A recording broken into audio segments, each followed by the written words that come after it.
નિમિત્તે પીઠળ માતાજીના સાનિધ્યમાં આસ્થા અને આરાધનાનો અનોખો સંગમ।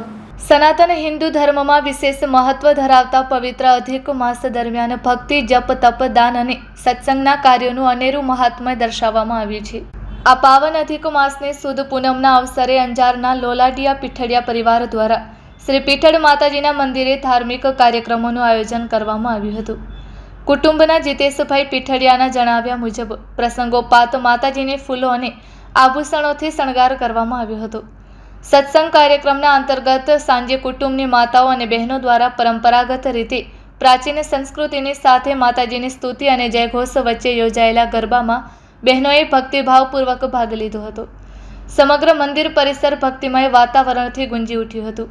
ત્યારબાદ શ્રી પીઠળ માતાજીની મહાઆરતી યોજાઈ હતી।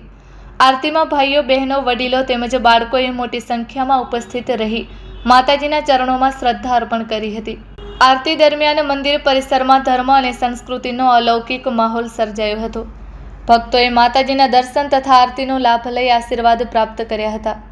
આરતી પૂર્ણ થયા બાદ સર્વે ભક્તોને પ્રસાદીનું વિતરણ કરવામાં આવ્યું હતું। કાર્યક્રમ દરમિયાન પરિવારજનોમાં એકતા, ધાર્મિકતા અને સંસ્કારોનો સુંદર સમન્વય જોવા મળ્યો હતો। આ આયોજનને સફળ બનાવવા માટે પરાગભાઈ પીઠળિયા, મનસુખભાઈ પીઠળિયા, હેમલભાઈ પીઠળિયા, જીતેશભાઈ પીઠળિયા તેમજ હાર્દિકભાઈ પીઠળિયા, મેહુલભાઈ પીઠળિયા, પિયુષભાઈ પીઠળિયા, કૃણાલ પીઠળિયા તથા ભવ્ય પીઠળિયાએ જહેમત ઉઠાવી હતી। અધિક માસની પવિત્ર પૂનમ નિમિત્તે યોજાયેલા આ કાર્યક્રમોએ ભક્તોમાં ધર્મ, ભક્તિ અને માતાજી પ્રત્યેની આસ્થાને વધુ મજબૂત બનાવવાનો સંદેશ આપ્યો હતો।